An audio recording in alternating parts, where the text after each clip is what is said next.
منا حتى يخرج رمضان وقد غفرت لنا ورحمتنا وعفوت عنا.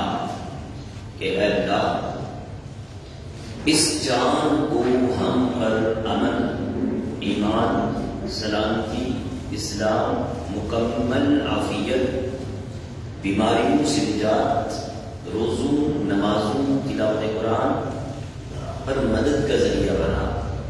اے پیارے اللہ رمضان مبارک کو ہمارے لیے سلامتی والا بنا، ہماری جانب سے اسے سلامت رکھ.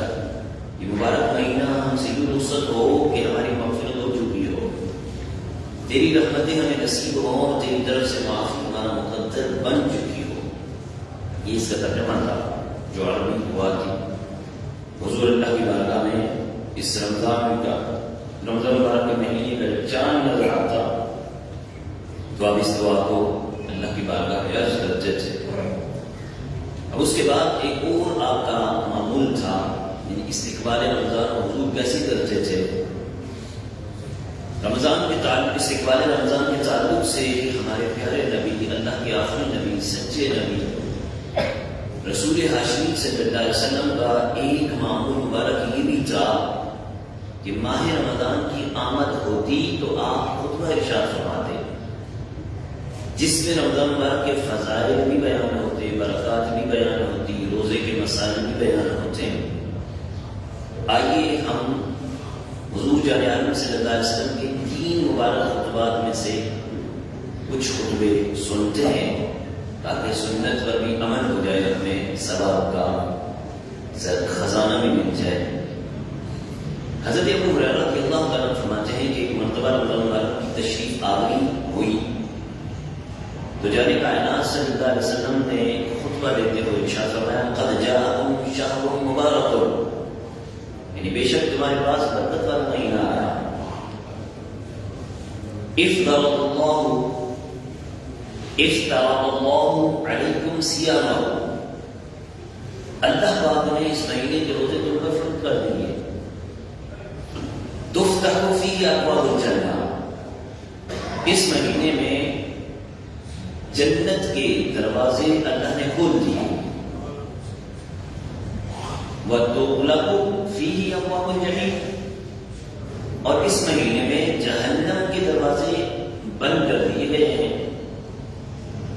وَيُغَلُّ فِيهِ الشَّيَاطِينُ، اور اس مہینے میں شیاطین کو وَيُغَلُّ جکڑ دیا ہے، وہ شیاطین جکڑ دیے جا چکے ہیں. حضرت ابو جعفر رضی اللہ عنہ روایت کرتے ہیں کہ ایک مرتبہ رمضان مبارک، یہ پہلا خطبہ تھا. دوسرا خطبہ حضرت ابو جعفر رضی اللہ عنہ روایت کرتے ہیں کہ ایک مرتبہ رمضان مبارک کی تشریف آوری ہوئی تو حضور جو ہے صلی اللہ علیہ وسلم نے خطبہ ارشاد فرماتے ہوئے فرمایا اے لوگو بے شک ماہ مبارک ماہ رمضان آ گیا ہے، اس میں شیطان قید کر دیے جاتے ہیں، جہنم کے دروازے بند کر دیے جاتے ہیں، جنت کے دروازے کھول دیے جاتے ہیں. اس مبارک مہینے کی ہر رات ایک اعلان کرنے والا ایک منادی ندا کرتا ہے، اعلان کرتا ہے. وہ اعلان کیا کرتا ہے حل من سائل فیعطا، ہے کوئی سائل، ہے کوئی سوالی، ہے کوئی مانگنے والا، اسے عطا کیا جائے. حل من مستغفر فغفر له، ہے کوئی مغفرت طلب کرنے والا، توبہ کرنے والا، کہ اس کی مغفرت اسے بخش دیا جائے. ابر رحمت چھا گیا ہے، سما ہے نور کا، فضل رب سے مغفرت کا ہو گیا ساما. ایک اور خطبہ ارشاد فرمایا جسے حضرت عبادہ بن صامت رضی اللہ تعالیٰ نے روایت فرماتے ہیں. پہلا خطبہ جو جان عالم صلی اللہ علیہ وسلم نے ارشاد فرمایا اسے حضرت ابو ہریرہ رضی اللہ تعالیٰ نے روایت کی تو ہم نے سنا.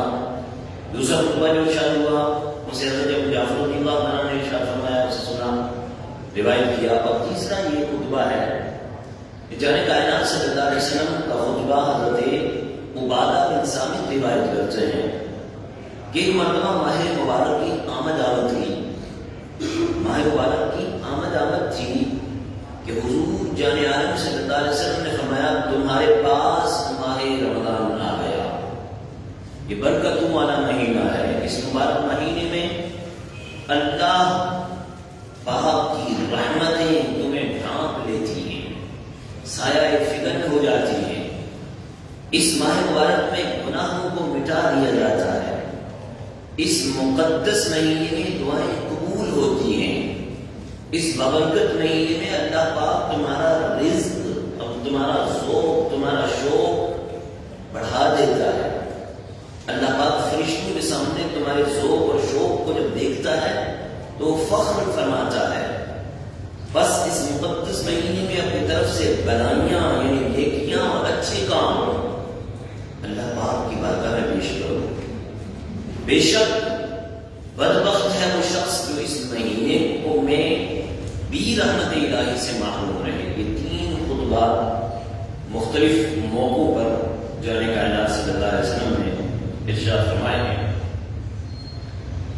رمضان مبارک کی آمد ہے اور رمضان یہ رب کا مہینہ ہے، لیکن ہمارے گھر میں بھی اگر کوئی مہمان آتا ہے، کوئی خاص قسم کا مہمان جب آتا ہے تو ہم اچھے قسم کی اس کے آنے کی تیاری کرتے ہیں۔ مثلا گھر کی صفائی ستھرائی ہو رہی ہوتی ہے، بیڈ شیٹیں تبدیل ہو رہی ہوتی ہیں، صوفے سیٹس تبدیل ہو رہے ہوتے ہیں، سب کچھ دھو کر صاف کر کے اجلے بہترین کپڑے پہنے جاتے ہیں، خوشبو کی جاتی ہے گھر میں بھی اور اپنے آپ پر بھی خوشبوئیں لگائی جاتی ہیں، کیونکہ عام مہمان آ رہا ہے، وہ اچھا تاثر لے کے جائے، ایسا نہ ہو کہ اسے بیٹھتے ہی گن آئے بدبو آئے، وہ الجھن کا شکار ہو۔ نہیں، وہ مہمان آ رہا ہے، اچھا تاثر لے کے جائے، خوب اہتمام کیا جاتا ہے۔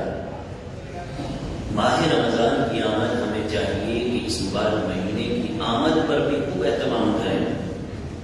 بہتر ہے کہ ماہ رمضان کی آمد سے پہلے گھر کے کو اچھے طریقے سے صاف کر لیں، گھر میں خوشبوئیں لگائیں، ماہ رمضان میں خوب عبادت کریں، گھر میں استعمال ہونے والے مسلے بھی دھو لیں، رمضان مبارک میں عبادت کے لیے کپڑے دھو کر تیار کر لیں۔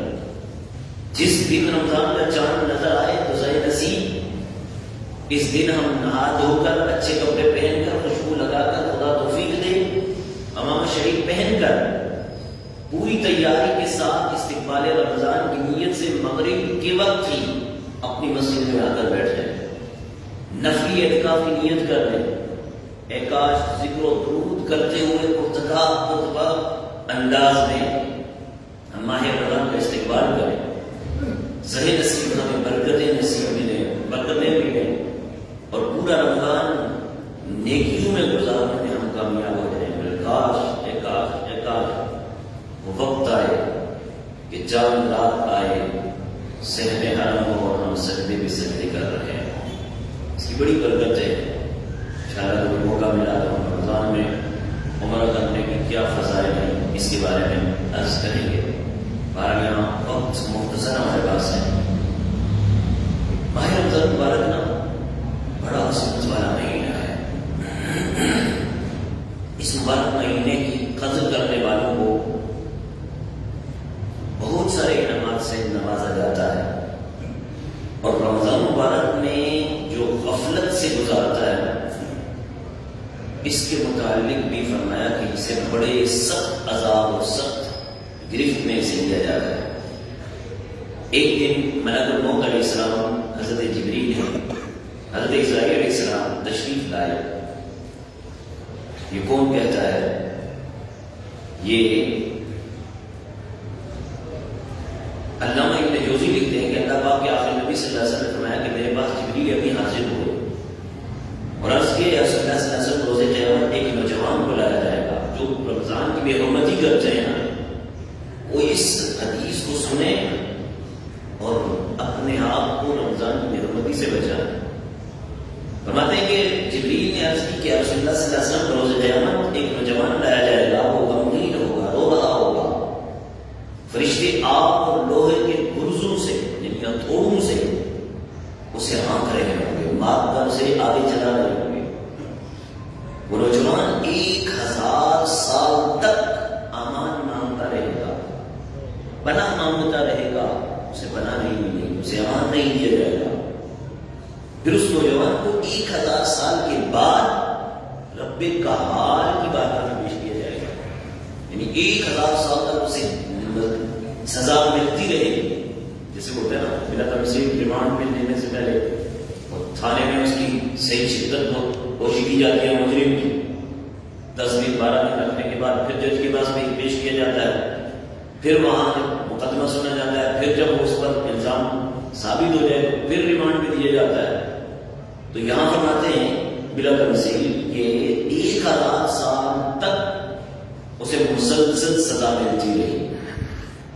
اس کے بعد 1000 سال گزرا تو پھر رب قہار کی بارگاہ میں پیش کیا جائے گا. اللہ پاک عذاب کے فرشتوں کو حکم دے گا کہ اب اسے مزید سزا اس طرح ہے کہ منہ کے بل گسیٹ کر اسے جہنم میں پھینک دو. حضرت جبریل امین علیہ السلام کا یہ بیان سن کر جانے کائنات صلی اللہ علیہ وسلم نے فرمایا اے جبریل یہ کون ہوگا؟ حضرت رسول اللہ صلی اللہ علیہ وسلم کہ آپ کا ایک امتی ہوگا. فرمایا جبریل اس کا گناہ کیا ہوگا؟ اتنی بڑی جو سزا اسے دی جا رہی ہے کس گناہ پر اتنی بڑی سزا دی جا رہی ہے؟ عرض کیا جائے گا یا رسول اللہ صلی اللہ علیہ وسلم وہ بد نصیب جس کی زندگی میں رمضان مبارک تشریف لاتا وہ توبہ و استغفار کے بجائے ماہ رمضان مبارک میں گناہوں پر گناہ کرتا رہتا تو اللہ نے اس شخص کو اس رمضان کی بے حرمتی کرنے کے سبب یہ سزا مقرر کی ہے اور یہ سزا ملتی رہے گی. اللہ ہمیں پناہ عطا فرمائے. اب غور تو کیجیے رمضان مبارک میں گناہ کر کے اس مقدس مہینے کی بے حرمتی کرنا کتنا بڑا نقصان ہے. رمضان مبارک کی بے حرمتی کرنے والے اس عبرت ناک حدیث سے عبرت پکڑیں. ذرا سوچیں ہم کب تک اس دنیا میں زندہ رہیں گے؟ 100 سال 150 سال 180 سال 200 سال کب تک رہیں گے؟ ایک دن ملک الموت علیہ السلام ہمارے پاس بھی تشریف لائیں گے. ہمارا مال ہماری دولت ہمارا رشتہ ہماری اولاد ہمارے دوست احباب کوئی بھی نہیں بچا سکتا. میرے بھائی میرے دوست ایک دن مرنا ہے آخر موت ہے. کر لے جو کرنا ہے آخر موت ہے. ہمارے جسم سے روح نکال لی جائے گی. پھر وہ سال بلایا جائے گا غسل دیا جائے گا کفن دفن سارا بندوبست کر دیا جائے گا. اس گڑے کے اندر ڈال دیا جائے گا جہاں کوئی نہیں ہے. نہ ماں ہے باپ ہے بیٹا ہے بیوی ہے بچے کوئی بھی ساتھ نہیں ہے. یہی نیک اعمال جو ہم کر کے جائیں گے نا یہ نیک اعمال ہمیں وہاں کام آئیں گے. رمضان مبارک کی راتیں اگر ہم نے گناہوں میں گزاری ہوں گی تو ہم سانپ اور بچوں اور اژدہا بن کے مجسمہ شروع کر دیں گے. فضولیات میں مشغول رہ کر رمضان مبارک کی راتوں کی بے حرمتی اگر کی ہوگی اگر رب ناراض ہو گیا اس کے سبب قہر ہم میں ہماری پکڑ ہو گئی روز قیامت گرفت ہو گئی تو ذرا سوچیے ہمارا کیا بنے گا. خدا نخواستہ اللہ پاک کی رحمت نہ ملی شافع محشر سلطان بہرور کی شفاعت سے محروم ہو گئے تو ہمارا کیا بنے گا. گر تو ناراض ہوگا میری ہلاکت ہوگی. ہائے میں نارے جہنم میں جلوں گا یا رب. عفو کر اور سزا کے لیے راضی ہو جا. گر کرم کر دے تو جنت میں رہوں گا یا رب. تو بہرحال رمضان مبارک کی تشریف آوری ہو رہی ہے. زندگی میں کبھی رمضان کی بے قدری مت کریں. بے ادبی ہو گئی ہوگا پہلے گزشتہ تو آج ہی توبہ کر لیں. پکی نیت کر لیں کہ اس سال رمضان مبارک کا خوب اہتمام کے ساتھ روزے بھی رکھیں گے عبادتیں بھی کریں گے تلاوتیں بھی کریں گے غریبوں مسکینوں لاچاروں کی خدمت بھی کریں گے ان کی مدد بھی کریں گے. ماہ رمضان کی بے ادبی سے بچیں گے. سارے روزے رکھیں گے پانچوں نماز باجماعت ادا کریں گے. چغلی بھی نہیں کریں گے دوسروں کو تکلیف بھی نہیں دیں گے. بس پورا ماہ رمضان نیکیوں میں عبادت و ریاضت میں عاجزی میں توبہ و استغفار میں گزاریں گے اور انشاءاللہ دوسروں کو بھی اس کی دعوت دیں گے. تراویح کا اہتمام کریں گے. قرآن کی تلاوت خود بھی کریں گے، دوسروں کو بھی قرآن پڑھائیں گے، سنائیں گے، سکھائیں گے۔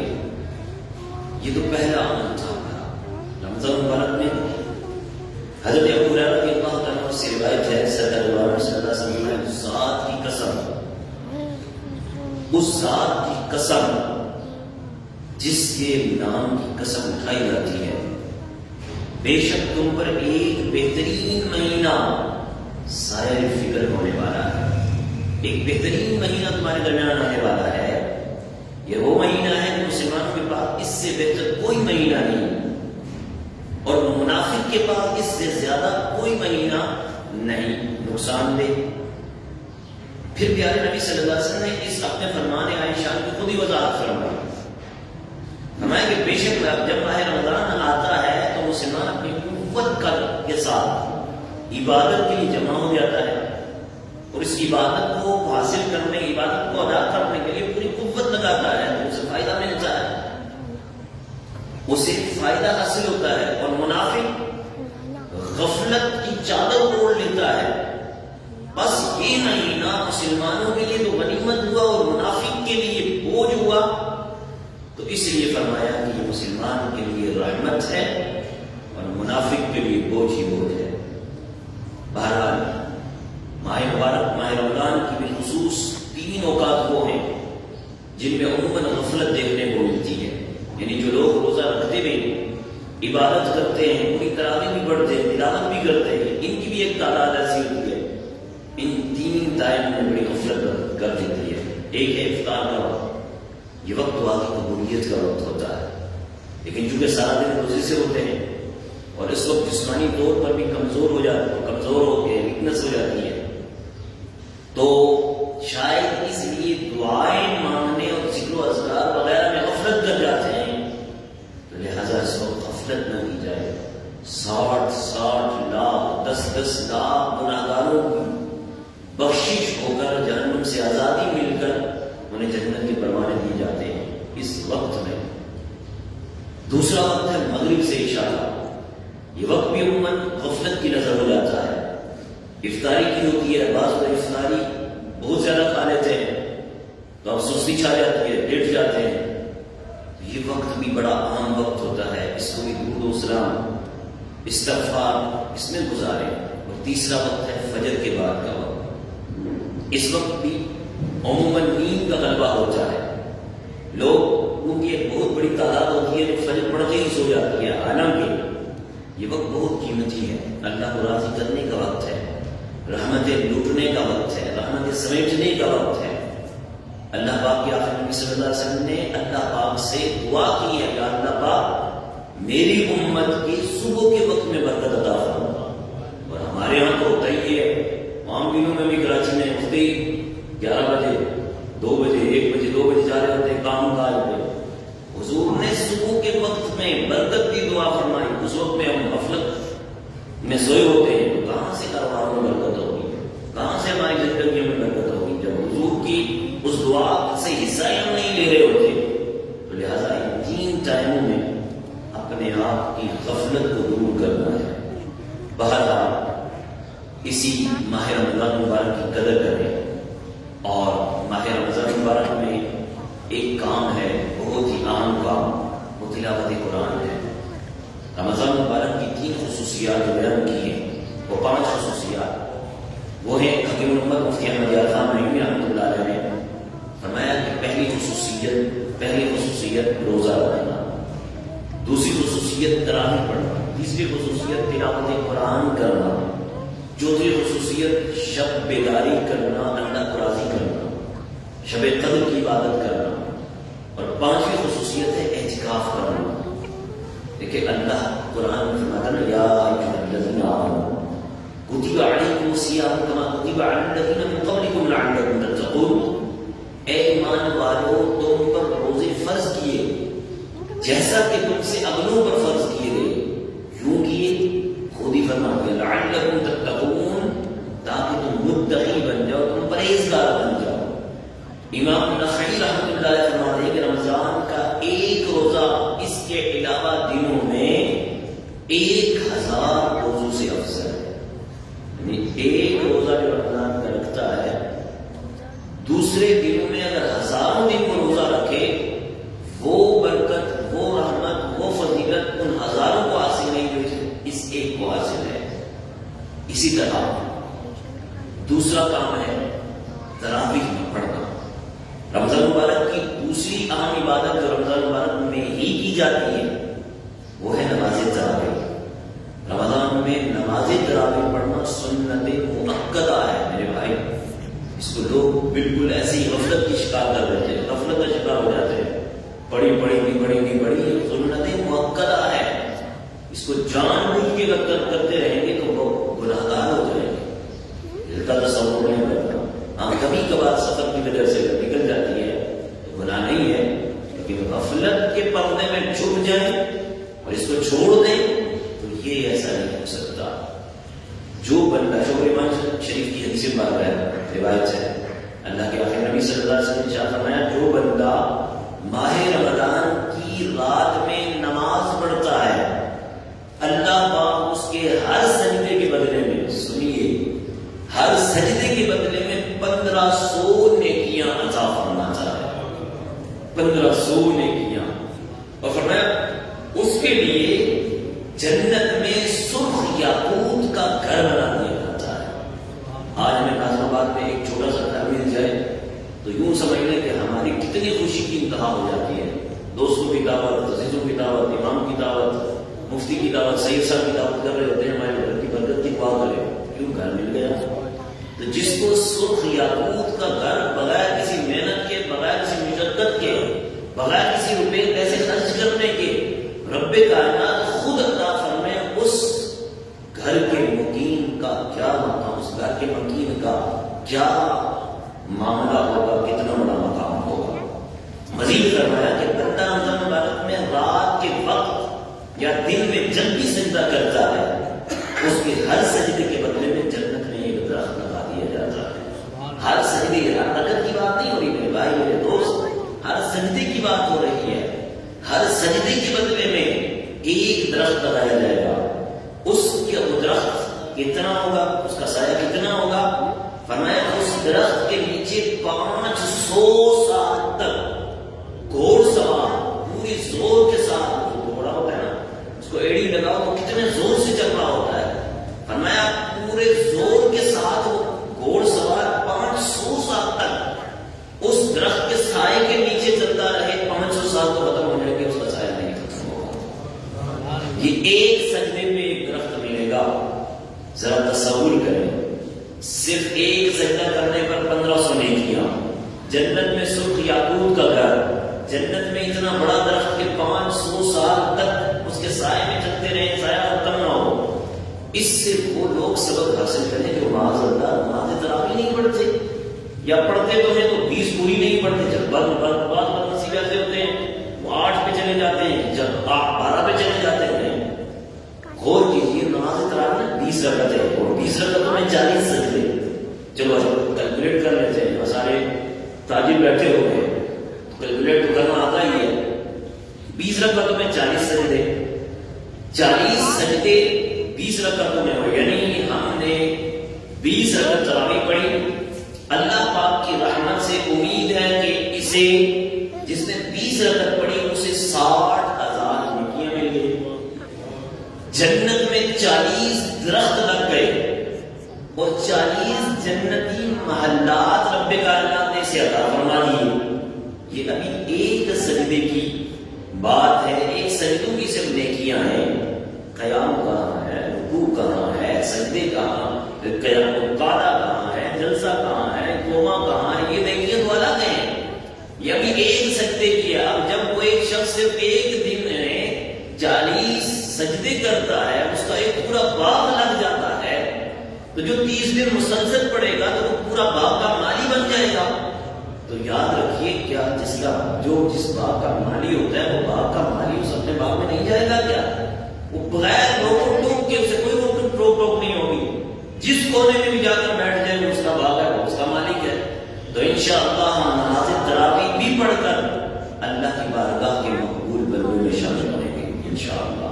تیسرا کام ہے تلاوت کرنا، اس کی بھی تفصیل ہے، تلاوت کی برکات کیا ہے، تلاوت کے ثمرات کیا ہے۔ تلاوت کی فضیلت کیا ہے، انشاءاللہ کبھی موقع ملا اس پر بھی گفتگو کریں گے۔ چوتھا کام ہے کثرت کے ساتھ درود پاک پڑھنا، شب بیداری کرنا۔ ہمارے یہاں کیا ہوتا ہے، شب بیداری ہو رہی ہوتی ہے لیکن کیسی، وہ سڑک روشن ہو رہی ہوتی ہے، سڑک پہ ٹکٹ چل رہی ہوتی ہے، ہلہ گلا ہو رہا ہوتا ہے، بیچارے گھر میں بوڑھے بیمار، بچے بیمار، شور شرابہ اتنا کہ اللہ کی بلا، سارے بددعائیں دے رہے ہوتے ہیں۔ نوجوانوں کو بالخصوص یہ ہوش کے ناخن دینے چاہیے کہ یہ رات عبادت کے لیے آئی ہے، یہ رات اللہ کو راضی کرنے کے لیے آئی ہے۔ اللہ نے فرمایا اس رمضان مبارک میں ایک رات ایسی ہے، لیلۃ القدر خیر من الف شہر، یہ 1000 مہینوں سے بہتر یہ رات ہے۔ اس رات میں کیا ہوا، فرمایا کہ تنزل الملائکۃ والروح فیہا باذن ربہم، اللہ کے حکم سے حضرت جبریل فرشتوں کے ساتھ نازل ہوتے ہیں، سلامتی لے کر نازل ہوتے ہیں۔ اسی طرح پھر اسی ماہ مبارک میں اعتکاف کی برکت ہوتی ہے، وہ انشاءاللہ اعتکاف کی فضائل جب بیان کریں گے تو اس میں بیان کریں گے کہ کس طرح اعتکاف کرنا چاہیے، کس کس انداز سے کرنا چاہیے۔ پھر اسی کے ساتھ ساتھ اس مبارک مہینے میں خاص طور پر یہ کہا گیا نا کہ یہ ماہ خاصات ہے، غریبوں کی خبرگیری کرنے کا مہینہ ہے۔ اپنے اڑوس پڑوس میں دیکھیں، غریب مسکین سفید پوش، اس کے لیے یہ ضروری نہیں کہ آپ رمضان کا انتظار کریں، ان کا پہلا بھی خیال کر رہے ہیں۔ صرف رمضان میں ہی کھانا کھایا جاتا، پورا سال کھانا کھایا جاتا ہے، پورا سال سفید پوش، پورا سال ہی سفید پوش ہوتا ہے۔ ان کو ڈھونڈیں، انہیں تلاش کر کے ان کی خدمت کریں۔ جو کسی کے گھر میں راشن دلالے تو آپ تصور کریں کہ ایک افطار کروانے والے کے لیے فرمایا گیا جنت میں بھی اور حوض پر بھی اسے میں اپنے ہاتھ سے کھلاؤں گا۔ اور جو راشن کسی کو اگر دے دیں وہ 30 کے 30 دن اس کے راشن کا استعمال کرے گا، اس کا کتنا بڑا مقام ہوگا۔ غریبوں کی خدمت، یتیموں کی خدمت، زیر نصیب سیدزادوں کی خدمت کریں، انشاءاللہ خاندان رسول کی خدمت ہوگی تو آپ خود نوازتے رہیں گے۔ اللہ تبارک و تعالیٰ ہمیں رمضان کی قدر کرنے والوں میں شامل فرمائے، بے قدری سے ہمیں محفوظ فرمائے، اور اپنے سچے محبوب کے سچے غلاموں میں ہمارا شمار فرمائے۔ یا ایھا الذین آمنوا صلوا علیہ وسلموا تسلیما، اللهم صل وسلم وبارک علی سیدنا و مولانا محمد وآلہ واصحابہ اجمعین۔ دعا کیجیے ہمارے نمازی ہیں، انہیں کچھ دن پہلے مغرب کی نماز میں یہاں اٹیک ہوا تھا، ابھی تک ہوش میں نہیں آئے ہیں، ہاسپٹل میں تقریباً 1 ہفتے سے زیادہ ہو چکا ہے۔ مالک مولا انہیں صحت کلی عطا فرما، ان کی اس تکلیف کو دور فرما، ان کی اس مرض کو دور فرما، انہیں دراز عمر بالخیر عطا فرما، انہیں معذوری سے غیر معذوری سے محفوظ فرما۔ ہمارے یہاں جتنے بھی نمازی حاضر ہیں اور جو حاضر نہیں ہیں، اس مسجد کے جتنے بھی نمازی ہیں، میرے اللہ سب پر اپنا خصوصی کرم فرما۔ یہ نمازی ہماری مسجد کی رونق ہے، ہماری اس رونق کو شاد و آباد فرما۔ یا اللہ یا رحم الراحمین، ہر طرح کے مرضوں سے نجات عطا فرما، ظاہری مرضوں سے بھی نجات عطا فرما، باطنی مرضوں سے بھی نجات عطا فرما۔ امت مسلمہ جہاں جہاں پریشان حال ہے، میرے اللہ سب کی پریشانیوں کا خاتمہ فرما۔ ہمارے نمازی میں سے جو کاروبار کرتے ہیں، ان کاروباروں میں برکتیں وسعتیں عطا فرما، جن کے کاروباروں میں بری نظر لگ چکی ہے، اس بری نظر کو دور فرما دے، شریک جنات کے شر سے بھی محفوظ فرما دے، شریک انسانوں کے شر سے بھی محفوظ فرما دے۔ میرے اللہ غزہ کے نہتے مسلمانوں کی مدد فرما، غزہ کے نہتے مسلمانوں کی مدد فرما۔ یا اللہ یا اللہ یا اللہ، ہمارے مسجد اقصی بیت المقدس کو آزادی عطا فرما۔ اے اللہ، وہ مٹھی بھر مسلمان اس وقت پوری دنیا میں صرف اور صرف وہی لگ رہا ہے کہ وہی مسلمان تیرے دین کو بچانے کی خاطر اپنے بچوں کو، اپنی بچیوں کو، اپنی عورتوں کو، اپنے گھروں کو سب کچھ قربان کر رہے ہیں۔ کربلا کا منظر ہے، ان کے گھر بھی ختم ہو گئے ہیں، ان کے بچے ختم ہو گئے ہیں۔ یا اللہ، یہ تیری عزت کا واسطہ دیتے، تو بڑا کریم رب ہے میرے اللہ، ان بے گھروں کو گھر عطا فرما۔ اے اللہ، ان کا کوئی مدد نہیں کر رہا، سب